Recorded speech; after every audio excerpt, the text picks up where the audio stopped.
सुरतमध्ये मोठ्या दुर्घटनेने सर्वांना हादरवून सोडले आहे। शहरात एक 6 मजली इमारत पत्त्याच्या बंगल्यासारखी कोसळली।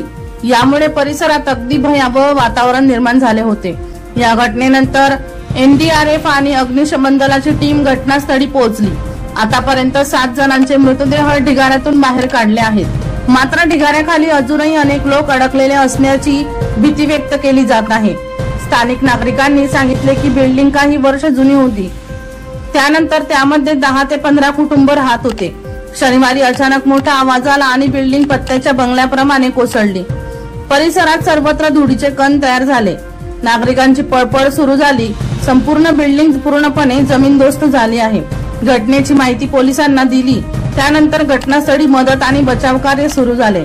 एनडीआरएफ आणि एसडीआरएफ ची टीम पोहोचली। घटनेनंतर रात्रभर बिल्डिंगचा ढिगारा काढण्याचे काम सुरू होते।